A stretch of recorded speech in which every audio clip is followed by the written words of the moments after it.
Boa noite, terceira B. Nós vamos dar início hoje ao estudo dos sólidos geométricos, certo? Dando continuidade aí ao nosso conteúdo, certo? Espero que todos aproveitem bastante.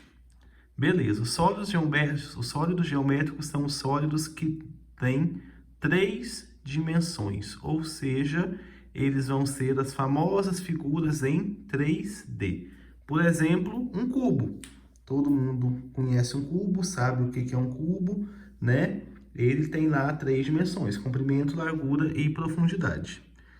Dentre os sólidos geométricos, a gente vai estudar os poliedros e os corpos redondos, certo? Dando início aqui com os poliedros. Mas o que é um poliedro? Poliedros são sólidos geométricos cujas faces, ou seja, em volta do poliedro, são figuras planas, os polígonos que a gente já está acostumado. Triângulos, retângulos, pentágonos, hexágonos, certo? E por aí vai. Por exemplo, lá, voltando no exemplo do cubo. O cubo é um poliedro que vai ter 6 faces quadradas. Concordam comigo? Cada ladinho do cubo lá é um quadrado. Esses lados são chamados de faces. A gente vai ver agorinha nos elementos dos poliedros. Beleza. Os poliedros são classificados em convexos e não convexos, certo? O que vocês vão entender de uma maneira mais fácil? Vocês entenderem de uma maneira mais fácil. Os poliedros não convexos, eles vão ter extremidades visíveis, protuberâncias. Como assim, professor, protuberâncias? Eu vou mostrar a foto aqui para vocês, agora vocês vão entender. Os convexos, eles vão ser mais, coloca entre aspas, arrumadinhos, certo? Eles não vão ter essas protuberâncias nas extremidades. Aqui para vocês verem, ó, vou mostrar aqui no livro para vocês. Ó, exemplos de poliedros convexos. Aqui, ó, tá vendo que eles não têm nenhuma extremidade para fora? Os poliedros não convexos, olha aqui para vocês verem, ó, eles têm protuberância. Se você passar um eixo começando aqui e vindo até aqui, ele vai sair para fora do poliedro, certo? Ele não vai ficar completamente dentro do poliedro, por isso que esse daqui é um poliedro não convexo. Aqui nos poliedros convexos, né? Se eu passar um eixo aqui, ele vai ficar dentro do poliedro, ele não tem essas protuberâncias aqui, ó. Tá vendo? Essas extremidades que saem aqui, certo? Aqui, o outro exemplo aqui, ó. Dos seguintes poliedros, quais são convexos? Certo, gente? Aqui, ó. O poliedro 1, ele é um poliedro convexo ou não convexo? Logicamente, não convexo, certo? Aqui as extremidades aqui saindo, as protuberâncias, certo? O poliedro 2 é um poliedro convexo ou não convexo? Ele é um poliedro convexo. Ele está aqui, ó, fechadinho, certo? Ó, e o 3 e o 4? Vocês vão fazer. Qual é convexo, qual que não é convexo? Os dois são convexos, os dois são não convexos. Como que vai ser isso daí? Vocês façam e coloquem a resposta no caderno, viu? Só colocar lá, poliedro 3, tantam. Poliedro 4 é o que ele é, certo? Anotem aí à medida que vocês forem assistindo a esse vídeo, beleza? Então, certinho? Tudo entendido aí com relação ao poliedro convexo, né? E não convexo. Beleza, então. Vamos dar continuidade aqui. Logicamente, a gente vai estudar os poliedros convexos, certo? Mas também tem vários exercícios, por exemplo, ó, esta figura aqui é um poliedro não convexo, mas que a gente pode dividir ele em 2 poliedros convexos, certo? Um para cá e um para cá, certo? Exercícios que caem muito com relação a isso daqui, exercícios que envolvem cálculo de volume, onde você tem que separar essa figura aqui em 2 poliedros convexos que você consegue calcular independentemente depois somar os resultados, certo? mas isoladamente nós vamos estudar os poliedros convexos, beleza? Beleza, então. Como que a gente dá nome aos poliedros? Nomenclatura de poliedros. Por exemplo, um poliedro que tem 4 faces, ele vai ser chamado de tetraedro. Um que tem 5 faces, ele vai ser chamado de pentaedro. Um que tem 6 faces, por exemplo, o cubo, ele vai ser chamado de hexaedro. Se ele tiver 12 faces, por exemplo, dodecaedro. Se ele tiver 7 faces, heptaedro. Se ele tiver, sei lá, 20 faces, icosaedro. Certo? Então, só a questão dos nomes aí para vocês. Aqui eu coloquei um exemplo de um hexaedro, que não é um cubo, né? Esse daqui é um paralelepípedo retângulo, que a gente vai ver mais para frente, estudar todos os elementos dele, as fórmulas de cálculo, tudo certinho. Mas só para vocês entenderem aqui, ó. Cada ponto de encontro, certo? Das linhas que compõem esse poliedro, a gente chama de vértice, certo? Cada linha que forma esse poliedro, a gente chama de aresta, certo?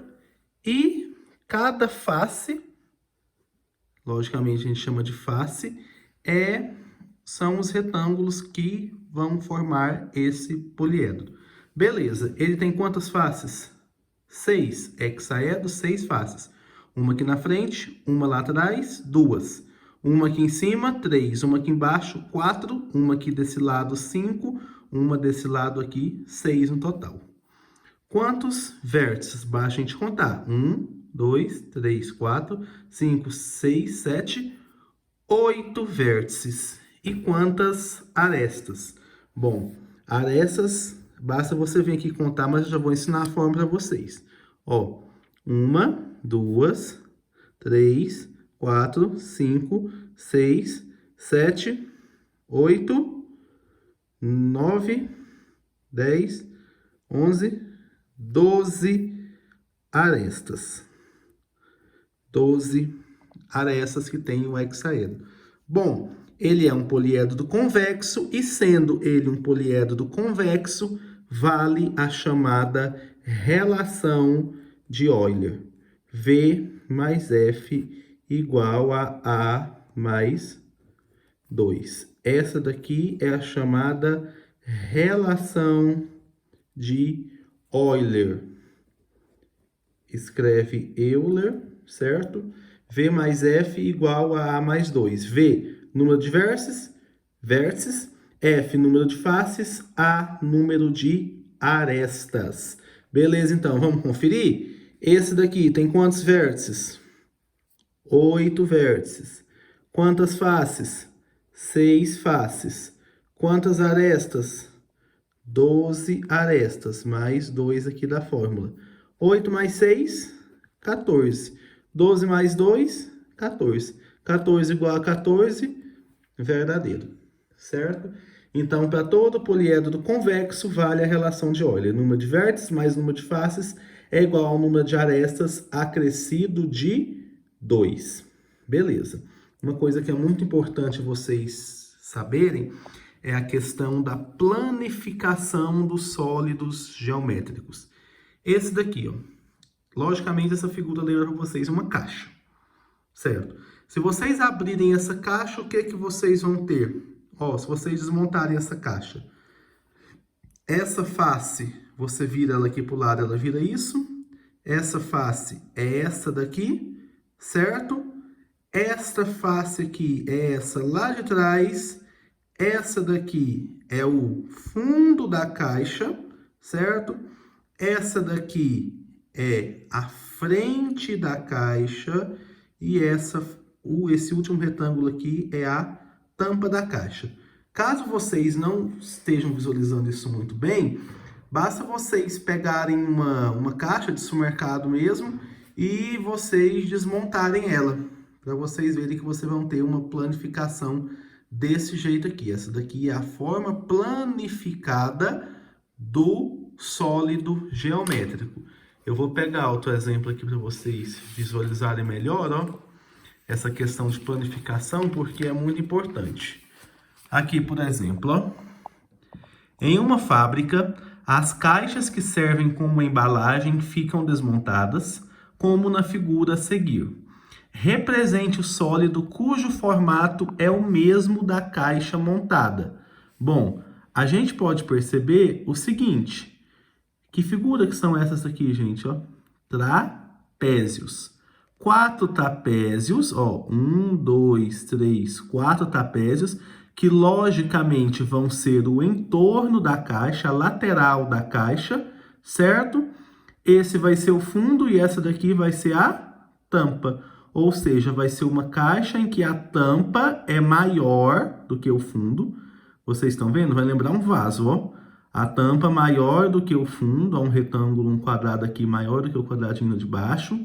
O retângulo, né? Não falou em questão de medida aqui pra gente saber, mas enfim. As 4 laterais vão ser os trapézios, esse vai ser o fundo e essa vai ser a tampa. Olha aqui para vocês verem. Lateral, lateral, lateral, lateral. Fundo e aqui a tampa. Montando a caixa, este fica sendo o formato da caixa, certo? Planificação de sólidos geométricos é muito importante. Beleza? Tranquilo, né? Aqui, ó, por exemplo, esse exercício aqui, ó. A superfície de um cubo foi planificada, como mostra a figura a seguir. Olha aqui, ó, a planificação do cubo. Certo? O cubo, ele é formado por apenas quadrados, certo? Esse daqui é o fundo do cubo, certo? Essa daqui é a lateral, uma lateral, outra lateral, certo? Aqui vai ser a outra lateral, aqui vai ser a tampa e aqui vai ser a outra lateral que vai fechar aqui no fundo, certo? Basta vocês imaginarem vocês dobrando, ó. Dobrando assim, essa daqui dobrando assim, certo? E essa daqui fechando aqui todinho, certo? Beleza? Então, essa questão de planificação é muito importante, certo? Vamos fazer exercício, então, utilizando o que a gente aprendeu agora. O que a gente aprendeu agora? Relação de Euler. Por exemplo, aqui está uma fotinha dele, ó, Leonard Euler, certo? E a sua relação válida para poliedros convexos. Aqui, né, vou aproveitando aqui a imagem. Os poliedros e os seus nomes, como eu falei para vocês. 4 faces, não, aqui para dar nome, gente, não preocupa com o número de vértices e arestas, não. Preocupa apenas com o número de faces, tá? 4 faces é o tetraedro, 5 faces o pentaedro, 6 faces o hexaedro, que é o que a gente viu, inclusive, a planificação, 7 faces o heptaedro, 8 o octaedro, 10 decaedro, 12 que eu falei para vocês também, ó, dodecaedro, o 20 icosaedro aqui, ó, representado aqui para vocês. Vamos fazer um exemplo aqui então, utilizando a relação de Euler, válida para poliedros fechados, poliedros convexos. V mais F igual a A mais 2. Por exemplo, calcule o número de vértices, ou seja, quer saber o número de vértices, de um poliedro que tem 16 arestas e 9 faces, ou seja, A igual a 16 e F igual a 9. Quer saber o V? Basta jogar na fórmula. V mais, porque eu não sei o V, né? Eu quero descobrir ele. Quem que é o número de faces? 9. Igual a qual é o número de arestas? 16 mais 2. V mais 9 igual a 16 mais 2, 18. Esse 9 que está somando vai passar para lá diminuindo. 18 menos 9, 9. Ou seja, esse poliedro tem 9 vértices. Certo? Beleza? Deu para entender isso daí? Essa questão dos poliedros, da questão de relação de Euler? Então, beleza. Vamos passar por exercício agora um pouquinho mais completo. Utilizando também a relação de Euler, só que um conhecimento que você vai adquirir agora. Presta atenção aqui, ó. Um poliedro convexo tem 5 faces triangulares. Vou anotar aqui, ó. 5 faces triangulares, 5 faces retangulares 5 faces retangulares e uma face pentagonal. Uma face pentagonal. Quantas arestas ele tem? Ó, recorde, cada aresta é um segmento de reta formado pelo lado comum a duas faces do poliedro. Opa, vamos voltar aqui no nosso exemplo. Essa aresta aqui, ela vale tanto para essa face que é a tampa, quanto para essa face aqui que é a lateral. Ou seja, cada aresta é comum a duas faces. Vamos no nosso exemplo aqui então, ó. 5 faces triangulares, 5 faces retangulares e uma face pentagonal. Quantas faces no total, gente? Esse poliedro vai ter? Ele vai ter 11 faces. 11 faces, ou seja, F igual a 11. Mas ele quer saber o número de arestas e a gente não sabe nem o número de vértices. Não tem como a gente jogar na relação de Euler direto, tem? Não tem jeito. 5 faces triangulares. Cada face triangular tem quantas arestas, gente? 3, não é? Ou seja, só das faces triangulares vão dar quantas arestas? 5 vezes 3, 15. 5 faces retangulares. Cada retângulo tem quantas arestas? Quantas linhas? Não são 4? Então, 5 vezes 4, que vai dar quantas arestas? 20. O pentágono tem quantas arestas? 5. E tem quantas faces pentagonais? 1. 1 vezes 5, 5. Qual que é o total que vai dar aqui, gente? 15 mais 20 mais 5, 35 mais 5, 40, certo? 40, beleza? Então, ele vai ter aqui 40 arestas? Não, a gente contou 40 linhas aqui, mas cada aresta vale para quantos lados? Cada aresta vale para duas faces, 2 lados do poliedro. 40 dividido por 2, 20. Ou seja, ele vai ter 20 arestas. Se eu descobrir o número de arestas, que é 20, para eu descobrir o número de vértices, o que eu vou fazer? V mais F igual a mais 2. Quanto que vale o nosso V? É o que eu quero descobrir. Quanto que vale o nosso F? 11. Quantos que vale a nossa aresta? 20 arestas, mais 2. 20 mais 2. V mais 11 igual a 20 mais 2, 22. O 11 que está somando passa por lá diminuindo, 22 menos 11, 11 vértices vai ter esse poliedro. Então, para a gente saber o número de arestas, quando a gente tem várias faces com vários formatos diferentes, o que eu vou fazer? Eu vou multiplicar o número de faces pelo número de lados, certo? Triângulo tem 3 lados, 3 arestinhas aqui, 5 vezes 3, certo? Aqui 5 vezes 4, porque o retângulo tem 4, e o pentágono tem 5, 1 vezes 5. Somo o total, certo? Divido por 2. Por que eu divido por 2? Cada aresta é um segmento de reta formado pelo lado comum a duas faces, ou seja, cada aresta vale para duas faces, certo? O número total de faces basta eu somar, independente do formato, basta eu somar, certo? E para eu achar o número de vértices, jogo na relação de Euler, V mais F igual a A mais 2, certo, gente? Por hoje é só. Vai ter exercício para vocês fazerem aí para treinarem e espero que vocês tenham compreendido, tá? Fiquem com Deus.